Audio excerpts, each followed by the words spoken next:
defensively, what you did individually, you had a good game anyway, but what changed there in the second half? Did you feel like you and the defensive line in general kind of took over the game? Oh, it was just we turned up. When you walk in the locker room, you look at everybody's eyes, they got that look in their eyes like, if they don't score, we win this game easy. Like, it's not even a competition. So we went out with that mindset. They got a little field goal, started feeling themselves and stuff. We were like, they don't score again. Our offense started moving. It was just over for them. Chris? Continuing that thing, you guys only gave up 3 points out the last 35 minutes of that game. When it was 12-0, what were you thinking? And then the way you guys played in the back half, just how was that? I don't know. We were never worried. I mean, as soon as we got our first score, I think right then and there, we're on the sideline laughing about it. I was like, all right, bet. They messed up. They gave us the opportunity. And, yeah, 3 points after the second half. That's who we are. We know we're a second half team. We know what we prep for. That's what we prepared for all spring, all summer, all fall. That's what we got. It was so funny. Essence? Jared, Coach York pointed out that you did the wrestling thing that you do with Jordan pre-practice on Tuesday and continue doing it. How big is it for him to be at this game, and what does it mean to finish for 13? It means a lot. The whole season, 11 games, he was there every step of the way. Even this week, he was here at practice. He was still doing everything he could, even working through his injury, what he's going through. He's still there, and it meant so much for us to go out there and put on for him.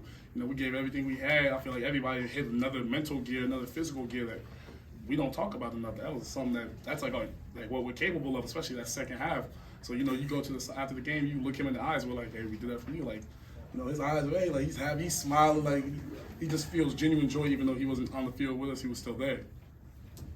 Gonna go Allison? Jared got some good video of you after the game, helping with the sod, and just to be able to do that, beat them in the swamp for the first time since 17, state champs. How exciting is it to walk back and go back to Tallahassee with a win? Oh, it means a lot. Especially, what we went through as a team mentally. Last week was not the best week for us mentally. This whole week, it was something that we had to overlook. We had to start preparing mentally because this is a tough game. This is a tough place to play at. The fans are 2 inches away from you on the sideline saying crazy stuff. So, just to be able to come out here and, really take over their field, dominate, do what we had to do, especially that second half. And then reap what we sow, go over there, cut up some salt, had to rip it out the ground, but whatever. Ira? It's had a tough call go against you on the sack by Keem. But it seemed like there were some other situations where you guys 2 years ago, and you guys weren't part of that, but 2 years ago, Florida State let their emotions get the best of them in this game. Is that something that they talked about a lot, and how important was that in this game? Yeah, I think it's something we preached all week is, be the stronger team, be the better team mentally. And, when adversity strikes, that's kind of what we're built on, when adversity strikes, be better, be the better team. And, we kind of welcome that. We welcome the adversity, and, it struck us last week, and it struck us here in the first half, so you got to respond. I think we did that pretty well. There ain't no AC in here? Yeah, I know. I'm going hard over here. I'm getting another shower. Braden, you came here to play in big games. I know it's Bill Campbell saying it's a big-time environment, but what does it mean to come on the road in this environment and get this win? Every time I stand up here, I think I talk about it. This is an awesome opportunity I'm real thankful for. And, that is why I came here. I came here to play in bigger games like this, and we're undefeated now. And, I had never been, I don't think either of us have been at this point in our lives in our careers. So, it's unbelievable. So, we just got to keep this rolling. And I don't know if you got something to say about it, but I think it was awesome. It's unbelievable. I've been defeated. I ain't never been undefeated. Yeah, a lot of defeats. Not a lot of so many defeats. Up front to Essen? Yeah, for both of you guys, 13-0 last week, 12-0 this week. How do you guys make sure you guys don't get off to a slow start and just start hot from the beginning?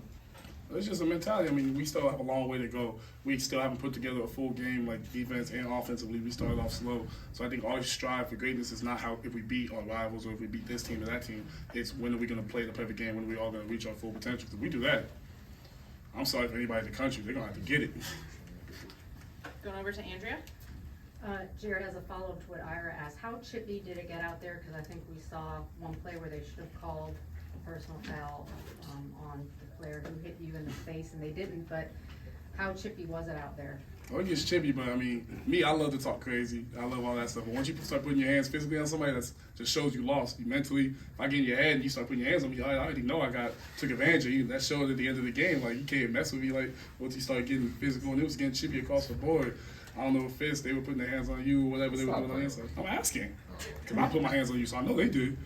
But I don't want to go up here with him. But no, it was definitely chippy out there. That's just what you expect from a game like this. So.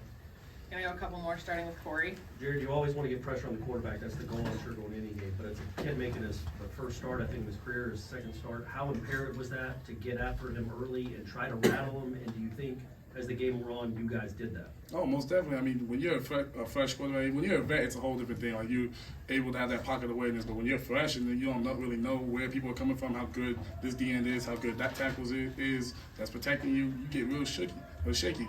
We started getting back there. Fiske got him one. I got half of that. But, you know, we was all back there, like, getting back there, even if, like, he's just making bad throws, even if we don't get back there. And he made a good throws. Like, he's on scholarship. He's a good player. But even just the awareness that we're going to be back there at some point, you don't know which way we're going to come from, that just rattles the quarterback. Going Ira. Jared, the running game got off to a tough start, and I know you're so close to Trey. Were you guys challenging him to do what he did? He ended up with 3 touchdowns, or how did, or is that just him taking it on himself? Me and Trey had this talk earlier in the week. The team's game plan for him. Trey's a very good running back. Teams are going to game plan for him. They're going to say, all right, if he's in this position, we're going to blitz, we're going to do this, we're going to do that, read that. And I told him that. I said, all right, he's literally this morning, he just woke up, looked at me and was like, I'm about to have a big game today. So, all right. So I didn't have any doubt in him when it started off slow, anything like that, because Trey's never lied to me. If he tells me he's going to do something, he's going to do it. We good?